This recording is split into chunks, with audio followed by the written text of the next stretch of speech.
स्वागत है आपका एक बार फिर से भारत समाचार के हमारे इस खास कार्यक्रम में जो आधारित है कानाफूसी, गपशप और चर्चाओं पर। इस बार ब्यूरोक्रेसी और सरकार की कई चटपटी खबरें हैं, तो चलिए शुरू करते हैं पावर सेंटर।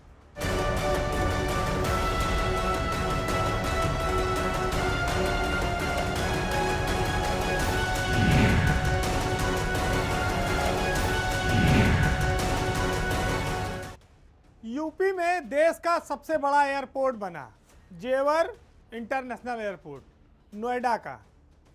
योगी सरकार की एक बहुत बड़ी उपलब्धि भी है। इसका प्रधानमंत्री ने उद्घाटन भी कर दिया है, लेकिन इस एयरपोर्ट से जहाज़ों के उड़ान भरने का सपना अभी तक अधूरा है, वो पूरा नहीं हो पा रहा है। हालांकि उद्घाटन के पहले ही नोएडा इंटरनेशनल एयरपोर्ट पूरी दुनिया भर में प्रसिद्धि पा चुका है। अभी तक ये सवाल लगातार गहराता जा रहा है कि आखिर इस एयरपोर्ट से उड़ानें क्यों नहीं शुरू हो पा रही हैं, क्या अड़चन है, जबकि कागज ये कहते हैं कि उड़ानें लगभग तैयार हैं। बताते हैं कि इस मामले में सुरक्षा को लेकर एक पेच फंसा है गृह मंत्रालय का, जिसकी वजह से उड़ानों को हरी झंडी नहीं मिल पा रही है, जहाज उड़ान नहीं भर पा रहे हैं। Civil aviation security act, civil aviation security bureau का 2011 का एक आदेश है कि देश का कोई भी ग्रीनफील्ड हवाई अड्डा जो होगा, उसमें जो मुख्य कार्यकारी अधिकारी होगा, सीईओ होगा, वो भारतीय नागरिक होना चाहिए, क्योंकि वही हवाई अड्डा निदेशक और प्रबंधन की बात करेगा, वही समन्वयक होगा, कोऑर्डिनेटर होगा। जबकि जो जेवर एयरपोर्ट है, इसका संचालन एक विदेशी कंपनी के हाथ में है, जिसका नाम है ज्यूरिख एयरपोर्ट इंटरनेशनल कंपनी, और इसके सीईओ हैं क्रिस्टोफ ग्लेनमैन, जो कि एक स्विस नागरिक है। एक सहायक कंपनी भी बनाई गई इस इंटरनेशनल एयरपोर्ट को चलाने के लिए, उसको नाम दिया गया है Yamuna international airport private limited. लेकिन जो मूल कंपनी है इसकी, वो है ज्यूरिख इंटरनेशनल, और उसमें जो सीईओ है वो विदेशी है, इसलिए मामला अटका हुआ है। इस एयरपोर्ट को सारी मंजूरियां मिल चुकी हैं। इसके एरोड्रम का लाइसेंस तो पिछले 8 मार्च को ही मिल गया था, प्रधानमंत्री के उद्घाटन करने के बाद से ही। जब एरोड्रम का लाइसेंस मिल जाता है, तब ये माना जाता है कि उड़ान अब शुरू हो सकती है, उस पर कोई रोक नहीं है। 8 मार्च से 8 अप्रैल और फिर अब मई के महीने की ओर बढ़ रहे हैं। उड़ानें शुरू नहीं हो पाई तो सिर्फ एक तकनीकी वजह से। अब इसका भी रास्ता उत्तर प्रदेश की सरकार ने खोज लिया है। नीतू सामरा को कार्यवाहक सीईओ बना दिया गया है। तो अब ये माना जाए कि अगले महीने में लखनऊ से आप जेवर एयरपोर्ट की उड़ान भर सकते हैं, उतर सकते हैं। नीतू सामरा अब जेवर एयरपोर्ट की नई कार्यवाहक सीईओ बनाई गई है नोएडा इंटरनेशनल एयरपोर्ट की। तो जो सीईओ की नागरिकता को लेकर मामला अटका हुआ था, वो अब खत्म हो गया है। अब उड़ानों के शुरू होने में ज़्यादा वक्त नहीं है और आप इस इंटरनेशनल एयरपोर्ट की खूबसूरती को देख सकेंगे। हालांकि नागर सुरक्षा विमानन ब्यूरो जो है, वो सही बात अभी तक नहीं बता रहा था। वो कह रहा था कि जांच चल रही, सिक्योरिटी की बातें हैं, उस वजह से अभी लेट हो रहा है। लेकिन हर कोई ये बात जानता था कि अंदर खाने जो पेच फंसा है, वो सीईओ के पद को लेकर फंसा है। एक बड़ा सवाल खड़ा हो गया था कि जो कंपनियां भारत में निवेश करने के लिए आती हैं, उनके साथ उनका जो प्रबंधकीय ढांचा है निवेश का, वो भी विदेशी है। तो वो भारतीय नियमों के हिसाब से कैसे ढलेगा, कैसे एडजस्टमेंट करेगा? सरकार को क्या अपने नियमों में बदलाव करना चाहिए, कुछ लचीला रुख अपनाना चाहिए? और जेवर एयरपोर्ट जो हिंदुस्तान का सबसे बड़ा एयरपोर्ट है, उसका जो उड़ान भरने का सपना है, जो उत्तर प्रदेश की विकास की गति है, उसको जो लोग इंतज़ार कर रहे थे, उनको लंबा इंतज़ार ना करना पड़े। तो फिलहाल अब ये अच्छी खबर आपके लिए है कि नोएडा का जो इंटरनेशनल एयरपोर्ट है वो बहुत जल्द वहाँ उड़ान भर सकेंगे और ये मई के महीने में फ्लाइट वहाँ उतरना शुरू हो जाएंगी। अब बात उत्तर प्रदेश के पुलिस महकमे में शीर्ष स्तर पर होने वाले बड़े बदलावों की। आईपीएस अफसरों को एक बार फिर से बड़े बदलाव के लिए तैयार रहना पड़ेगा, क्योंकि उच्च स्तर पर, हाई लेवल पर, डीजी स्तर पर जब एक कोई कुर्सी खिसकती है तो उससे प्रदेश में कई सारी कुर्सियों पर बदलाव हो जाता है। आज हम आपका ध्यान नीरा रावत जो डीजी हैं 112 की, उनके रिटायरमेंट की तरफ ले जाएंगे। ये मामला जो है डीजी रैंक के अफसरों से जुड़ा है और अब ये बारी 1995 बैच की है आलोक सिंह की डीजी बनने की। नीरा रावत इसी महीने अप्रैल में रिटायर हो रही हैं।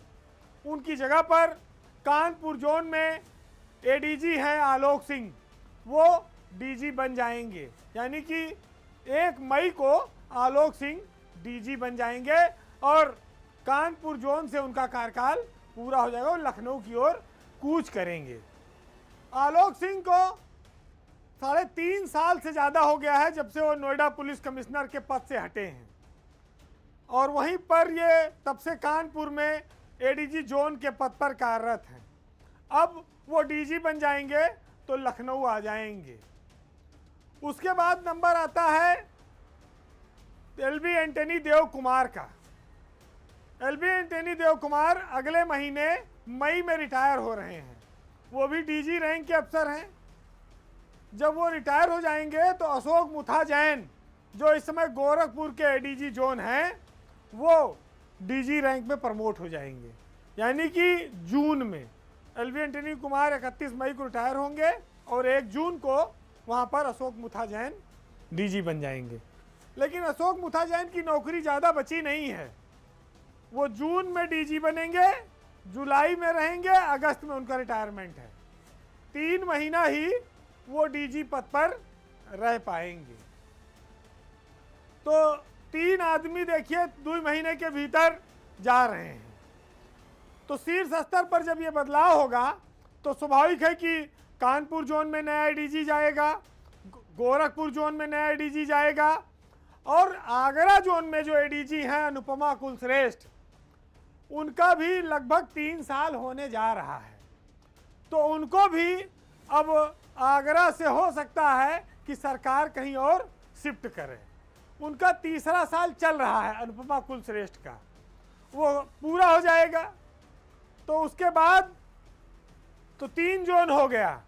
एक हो गया गोरखपुर, दूसरा हो गया कानपुर, तीसरा हो जाएगा आगरा। उसके बाद मुरादाबाद रेंज की बात आती है। मुरादाबाद रेंज में जो डीआईजी हैं मुनिराज जी, मुनिराज जी 3 साल का कार्यकाल पूरा कर चुके हैं। अनुपमा कुलश्रेष्ठ और मुनिराज जी, ये 2 जो फील्ड के अफसर हैं, इनमें भी बदलाव की पूरी संभावना है, क्योंकि 3 साल बाद सरकार वैसे भी कहती है कि तबादला नीति के तहत इनको बदल देना चाहिए और आगे समय में चुनाव भी होने वाला है। तो मुनिराज जी तो अपना कार्यकाल पूरा कर चुके हैं, उनको बदला जाना तय है। अनुपमा कुलश्रेष्ठ के मामले में हो सकता है 2-4 महीना सरकार और खींचे, लेकिन चैन जब बदली जाएगी तो बड़े बदलाव होने वाले हैं और इसके लिए तैयार रहिए। अब आलोक सिंह डीजी बनेंगे तो 112 में तो रहेंगे नहीं, कोई ठीक जगह उनको देनी पड़ेगी, क्योंकि वो नोएडा के पुलिस कमिश्नर रह लिए और कानपुर जोन के वो एडीजी रह लिए। कानपुर में इससे पहले वो आईजी भी थे, दमदार अफसर हैं। तो लखनऊ में वो किसी बड़ी कुर्सी को हिला सकते हैं। अब बात उत्तर प्रदेश में ब्यूरोक्रेसी में महिला अफसरों के जलवे की। यूपी की ब्यूरोक्रेसी में इस बार महिला अफसरों ने लंबी छलांग लगाई है। कहा जाए तो जो लिस्ट आई है, आईएएस अफसरों की जो सूची आई है, उसमें महिला अफसरों ने झंडे गाड़ दिए हैं और एक साथ 8 महिला अफसरों को महत्वपूर्ण पदों पर और जिलों में डीएम बनाकर तैनाती दी गई है। इन सब के इतर सिर्फ एक नाम ऐसा है जो डाउनग्रेड में चला गया, किंजल सिंह का। किंजल सिंह उत्तर प्रदेश में परिवहन आयुक्त थी, लेकिन वो 7 महीने ही टिक पाई इस पद पर और उनकी वहां से अचानक विदाई हो गई। कहते हैं कि बड़े बेआबरू होकर तेरे कूचे से हम निकले। उनकी विदाई बड़ी आश्चर्यजनक रही। इतना बड़ा पद है ट्रांसपोर्ट कमिश्नर परिवहन आयुक्त का, जो पहुंच जाता है वो चिपक जाता है, छोड़ना नहीं चाहता, क्योंकि उसमें चुंबक बहुत बड़ा है, आनंद भी है, ताकत भी है और पूरे प्रदेश का कंट्रोल है। भाई सड़क पर आरटीओ रहता है, आरटीओ का सारा मालिक ट्रांसपोर्ट कमिश्नर है। लेकिन बताते हैं कि किंजल सिंह तेज तर्रार महिला है। मंत्री दया शंकर सिंह से उनका तालमेल बन नहीं पा रहा था। उन्होंने रेस में उनको पीछे छोड़ दिया और उसके बाद फिर दोनों में मनमुटाव होने लगा। कुछ खबरें ओवरलोडिंग की चलती रही, उन पे अफसरों पे कार्रवाई को लेकर दोनों में मतभेद हो गए और अभी तबादला सत्र आने वाला था, उसमें भी सारे अधिकार ट्रांसपोर्ट कमिश्नर के पास होते हैं। तो किंजल सिंह गई तो थी बड़े तेजी से, जलवे से, लेकिन उनको इतनी जल्दी वहां से वापसी करनी पड़ेगी, जमीन खिसक जाएगी, इसकी उम्मीद नहीं थी। अंदर खाने मंत्री के साथ उनके 36 के आंकड़े हो गए थे और दया शंकर सिंह इस समय प्रभावशाली मंत्रियों में हैं और किंजल सिंह की कुर्सी इसी में डूब गई। इसके पहले जब वो चिकित्सा शिक्षा विभाग की डीजी थी तो वहां भी डिप्टी सीएम पाठक के साथ भी उनका तालमेल गड़बड़ा गया था। तालमेल गड़बड़ाता क्यों है? क्योंकि ट्रांसपोर्ट विभाग तो कहते हैं सोने की खान है। अब समुद्र में से कुछ लोग लोटस पानी निकालते हैं, कुछ लोग बाल्टीज निकालते हैं, कुछ लोग पूरा हैंड पंप लगा देते हैं, ट्यूबवेलें लगा देते हैं। सबके अपने अपने निकालने के तरीके हैं और इन्हीं तरीकों से मतभेद होता है। काजल की कोठरी में जो जाता है वो बेदाग तो निकल नहीं पाता। बीएन सिंह जरूर ईमानदार आईएएस अफसर थे और वो बेदाग निकल कर गए और सरकार ने उनको रिटायरमेंट के पहले हटा दिया था। तो एक तरह से मंत्री दया शंकर सिंह किंजल सिंह पर भारी पड़ गए और तबादला सत्र के पहले होने वाले हंगामे को उन्होंने बचा लिया। लेकिन उत्तर प्रदेश की ब्यूरोक्रेसी में महिलाओं के तमाम रंग बिरंगे कारनामे हैं। अगर उनको छोड़ दिया जाए तो जो नई लिस्ट है हम उस पर नज़र डालें तो सरकार ने अभी जो सूची जारी की 25 जिलों के डीएम बदले, उसमें 30% से ज़्यादा जिलों की कमान उसने महिला अफसरों को सौंपी है। सरनीत कौर ब्रोका को रायबरेली का डीएम बनाया गया है और निधि गुप्ता वत्स को फतेहपुर भेजा गया है। ईशा प्रिया को अंबेडकर नगर का डीएम बनाया गया है। अंकुर लाठर को फरुखाबाद का डीएम बनाया गया है।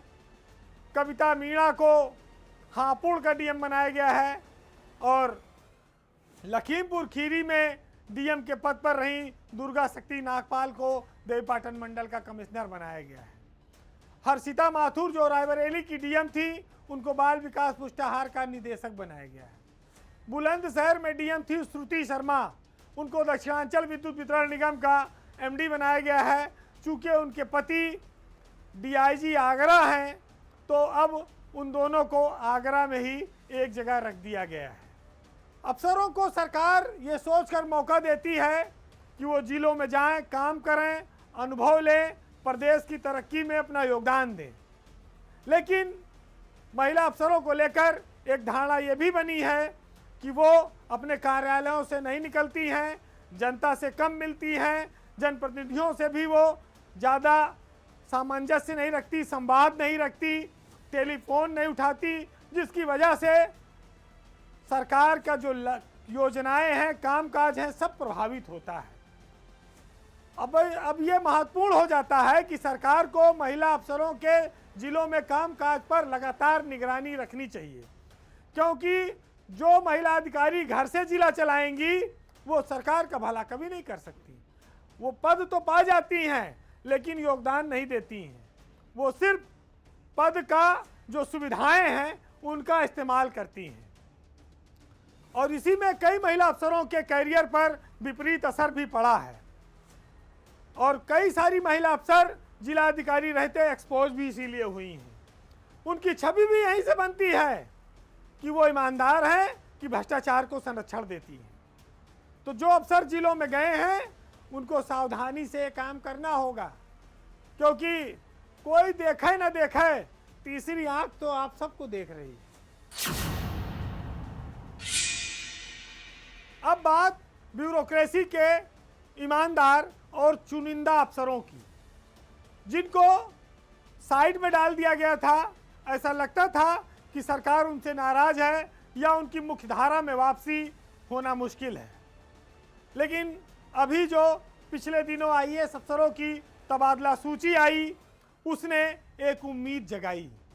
उसने कई सारे ऐसे चेहरों पर मुस्कुराहट लाई है, उनका मनोबल बढ़ाया है, जो अपनी ईमानदारी के लिए प्रदेश में एक नई पहचान बना चुके हैं। वो आज की तारीख में ब्यूरोक्रेसी के चमकते सितारे हैं, वो जिलों में पहुंचे हैं, उनसे बहुत सारी उम्मीदें हैं और वो अपने प्रदर्शन के दम पर इसको साबित करने का मादा भी रखते हैं। कहा जाए तो उनकी ईमानदारी अब धीरे धीरे प्रदेश में पहचान पा रही है, लेकिन कुछ ऐसे हैं जिनको इसकी सजा भी, इसकी कीमत भी पिछले कुछ सालों में चुकानी पड़ी है। लेकिन उनका बेदाग रहना, उनका निष्पक्ष होना, जो उनके रास्ते का रोड़ा बना था, अब वही इनाम का कारण भी बना है। हालांकि सरकार ने उनकी सालों बाद सुध ली है, लेकिन आज चर्चा जरूरी हो गई है। इस सूची में सबसे पहली चर्चा अरविंद सिंह की। अरविंद सिंह 2015 बैच के आईएएस अधिकारी हैं, गोरखपुर के रहने वाले हैं, आईआईटी किए हुए हैं, ईमानदार अफसर हैं, पूरी तरह से ईमानदार हैं, 100% वाले ईमानदार हैं। लेकिन पिछले कुछ सालों से वो राजस्व परिषद में सजा काट रहे थे। क्यों? जिसमें उनकी कोई गलती नहीं थी। आपको याद होगा कि सरकार ने एक छांगुर गैंग का खुलासा किया बलरामपुर में, उस पर बहुत ढोल पीटा गया, वाहवाही लूटी गई। ये अरविंद सिंह ही बलरामपुर के डीएम थे जिन्होंने छांगुर गैंग पर कार्रवाई करने के लिए रिपोर्ट दी थी और ये कहा कि इसमें पुलिस कर्मियों की साठगांठ है, मुकदमे दर्ज किए जाएं, धर्मांतरण हो रहा है, बच्चियों का अपहरण हो रहा है। लेकिन उस समय तत्कालीन एसपी ने डीएम की रिपोर्ट पर कोई कार्रवाई नहीं की, शासन ने भी डीएम की रिपोर्ट को संज्ञान नहीं लिया, उल्टे अरविंद सिंह को ही कटघरे में खड़ा कर दिया गया था और इसी के चलते उनको अपना डीएम पद गंवाना पड़ा। वो पिछले 2 साल से राजस्व परिषद में अपनी ईमानदारी और अपनी काम की सजा काट रहे थे, लेकिन देर से ही सही अब उनको फिर से एटा जिले का नया जिलाधिकारी बनाया गया है। अरविंद 100% ईमानदार अफसरों में हैं, एक जज्बा लेकर आए थे और कहा जाए तकनीकी रूप से दक्ष हैं, ईमानदारी की कदर करते हैं, जनता के लिए उनके दरवाजे खुले हैं। वो जब सीडीओ थे लखीमपुर में, तब कोरोना के दौरान उन्होंने ऐसी पीपी किट बनवाई थी जो निःशुल्क लोगों को वितरित हो रही थी। जो लोग हजारों रुपया खर्च नहीं कर सकते थे, उनको उन्होंने हजारों की संख्या में पीपी किट बांटकर जीवन दान दिया। तो अरविंद उत्तर प्रदेश की ब्यूरोक्रेसी की एक नई उम्मीद है और इस उम्मीद की लौ को मुख्यमंत्री योगी आदित्यनाथ ने फिर से जलाया है। दूसरा नाम है 2015 बैच के आईएएस अधिकारी हैं आलोक यादव का।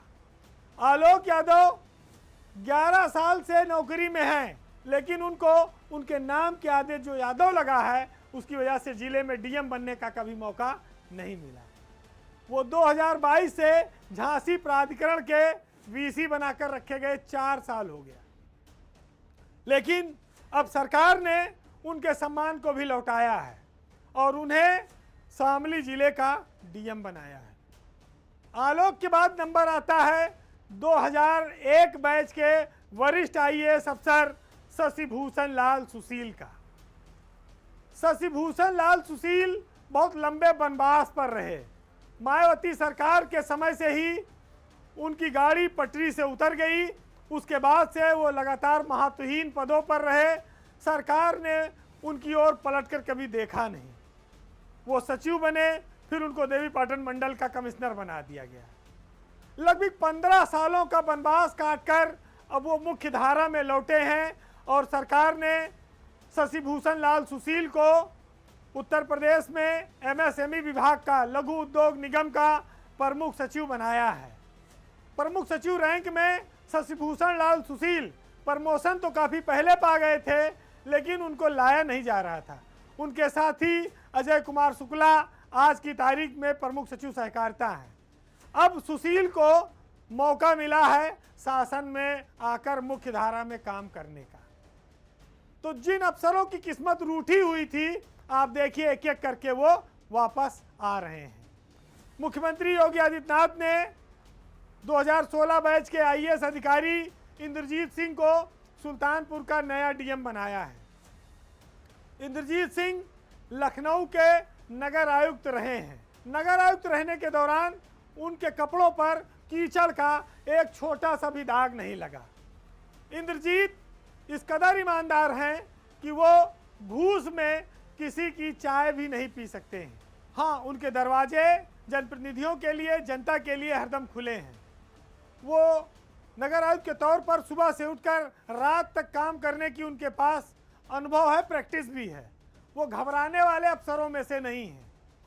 उम्मीद है कि वो जिले में डीएम के रूप में भी वैसी ही छाप छोड़ेंगे जैसी उन्होंने लखनऊ में नगर आयुक्त के पद पर छोड़ा था। यानी कि वो बेदाग छवि के अफसर हैं और जो उनको सेवा का मौका मिला है वो 100% रूप से जनता के लिए ईमानदारी से काम कर दिखाएंगे। इसी सरकार में इन अफसरों को गिराया भी गया, इनको कोसा भी गया और इनको इस बात का एहसास भी कराया गया कि तुम ईमानदार तो हो लेकिन व्यवहारिक नहीं हो, इसलिए तुम सजा काटो।